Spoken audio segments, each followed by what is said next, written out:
The 5th International Exhaust Emissions Symposium, entitled Trends in Automotive Emissions, Fuels, Lubricants, Legislation and Test Methods, a global view with a focus on the EU and US, was held at BOSMAL Automotive Research and Development Institute in Bielsko-Biała, Poland, over the 19th and 20th of May 2016. The Symposium was an event organized by BOSMAL and the Polish Scientific Society of Combustion Engines, PTNSS. Experts from the automotive field, fuel and lubricant manufacturers, and after-treatment system specialists reported on recent developments, key trends, and likely future scenarios regarding automotive emissions, their control, legislation and testing, fuel and lubricant issues, and other related topics. To już jest 5. seminarium organizowane przez nasz instytut, a dotyczące... This is the 5th meeting organized by BOSMAL on emissions from transportation. Globally, a lot has happened in this area recently. These developments are known to specialists in the field. Our meeting has the goal of showing exactly what is happening in this emissions field worldwide, what the trends are, what will come in the future, in order to deal with air pollution caused by usage of vehicles and to minimize it. Z tytułu używania samochodów, żeby zminimalizować.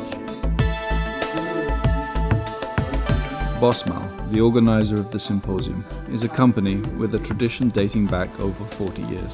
Today the company employs around 370 people, of which 16 have higher academic titles. BOSMAL provides a range of services to the automotive industry. The following research is carried out: exhaust emissions testing, engine testing, vehicle testing, heat exchanger testing, materials testing, testing of electrical and electronic devices, as well as testing of various components and systems used in vehicles.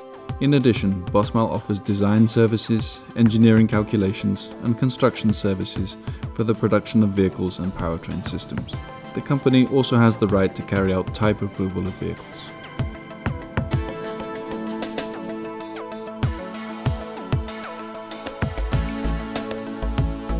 This is the 5th event of this type we have organized. We are very proud to have so many distinguished guests and high-level emission experts representing 70 firms and organizations from 20 countries and 3 continents. Our aim was to bring together European and North American emission experts to compare the approaches used in those areas regarding automotive exhaust emissions, to compare test methods, regulation, and the general approaches used on the road to low-emitting vehicles. Over the 2 days of the event, a total of 25 individuals delivered presentations. 2 specially invited keynote speakers delivered extended presentations on subject areas of particular relevance to the symposium's content. The keynote speakers and other presenters delivered their presentations during 5 thematic sessions entitled The Automotive Emissions Landscape in the US and the EU, Emissions Reduction Technologies and Strategies, Real Driving Emissions, Particulate Matter Emissions and their Measurement and Control, and Fuel and Lubricant Development in Light of Emissions Requirements and Industry Trends. In addition to these invited speakers, many other individuals attended the symposium, with a total of around 130 participants from a total of 19 countries and 3 continents. Written-only submissions and posters also form part of the event and its proceedings. This is a favorite topic of mine. I've been following after-treatment developments for on the order of 20 years. Most recently, the most significant advancements have been in gasoline particulate filters. They've evolved very rapidly in the last 4 years, and we're anticipating that they will be in the market. They're in the market now, but the market penetration will be growing quite significantly. On diesel side, the major developments have been in improvements of SCR catalysts and understanding of how they generate N2O, very strong greenhouse gas, and how to remediate and prevent the generation of N2O.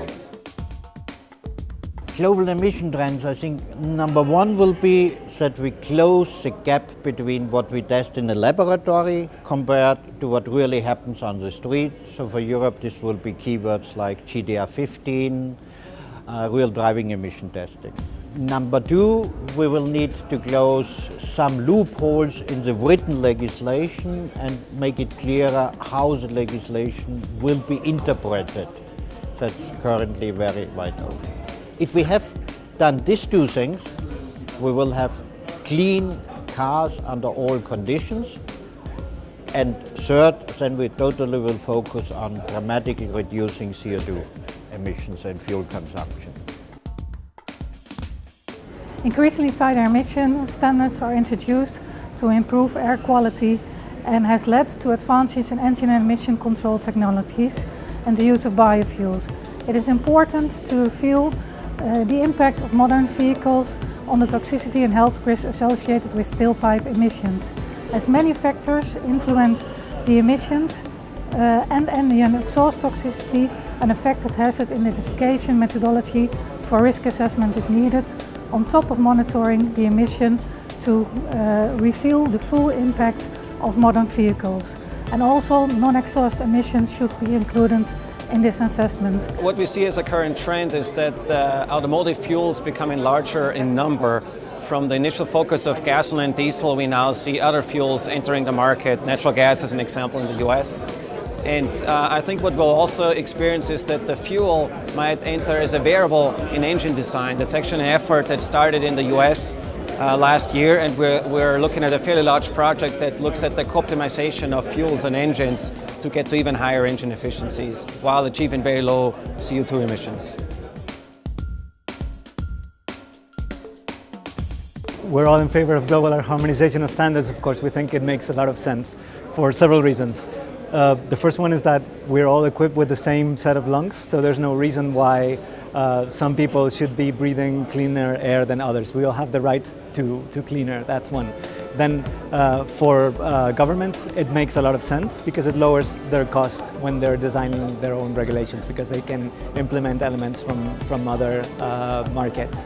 And for manufacturers, there's also an advantage, which is that it lowers their development costs by virtue of the economies of scale. So it's a win-win-win situation. What's not to like about it?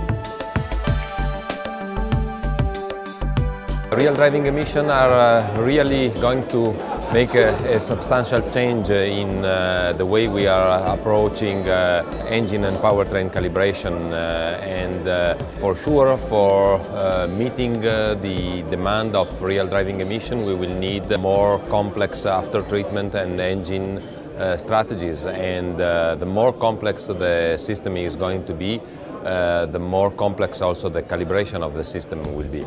So we expect a wider usage of model-based calibration and virtual calibration to be able to extend the calibration to the whole engine operating map, as it will be necessary in the next future.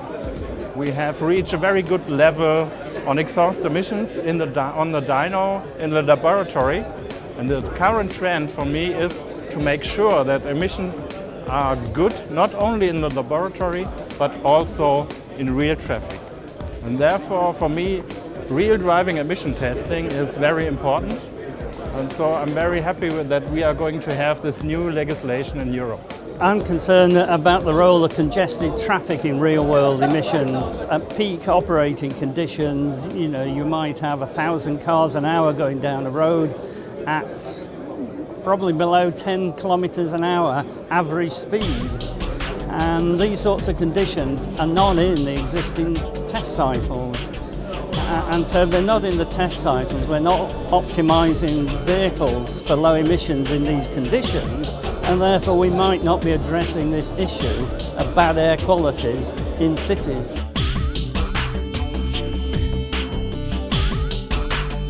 Advanced combustion modes often are touted as having advantages for reducing particulate emissions or NOx emissions in cylinder from engines. And as with most advanced technologies, there's always a trade-off, meaning that if you do something good, there's always something that has to compensate for that.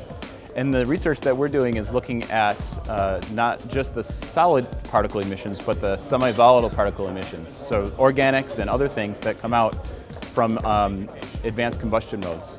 So for advanced combustion modes in diesel, often called low temperature combustion, these combustion modes use lots of EGR and have higher hydrocarbons and CO, even though they have lower particulate and NOx emissions. And so those hydrocarbons can actually form semi-volatiles even after the aftertreatment. So the research we're doing is looking at those semi-volatiles for those combustion modes.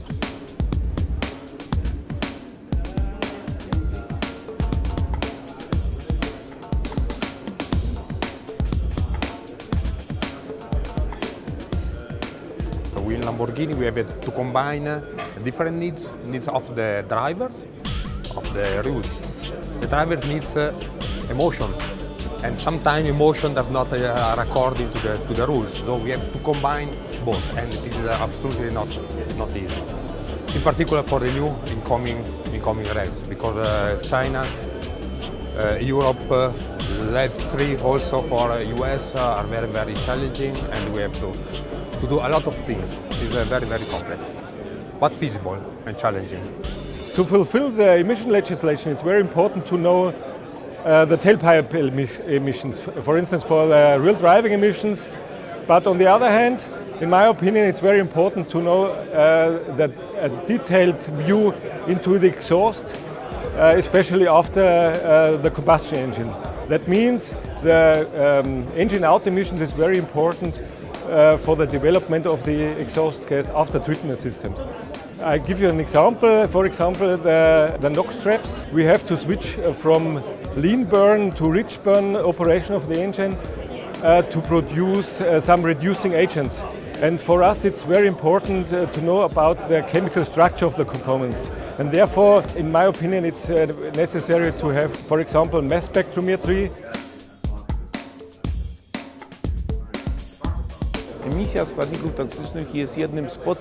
Exhaust emissions are a basic requirement for selling vehicles or engines in a given market. I think that the development of combustion engines will always be limited or determined by exhaust emissions and fuel consumption, that is CO2. Those are the two key topics of this conference, the two main challenges. There are also the challenges of fuel and lubricating oil, those two inseparable elements of what we can achieve with engines.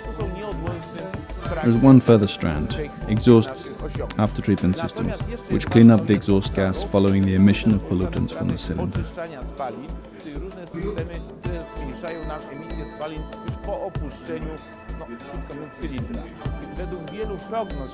According to many global projections, combustion engines will dominate for the coming years. It is foreseen that in 2025, 95% of vehicles will be powered by an internal combustion engine, and in 2040, 90%. But we also have to pay attention to other propulsion systems, hybrids and electric vehicles, with, for example, additional charging sources apart from the combustion engine.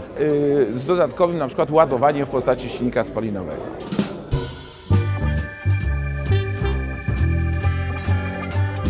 The Symposium featured a formal dinner with evening entertainment as part of its social program. Organized at the end of the first day, it took place in a former palace, now a hotel, just outside Bielsko-Biała. The aim of the dinner was to allow Symposium participants to interact and network with each other, as well as to relax and recharge.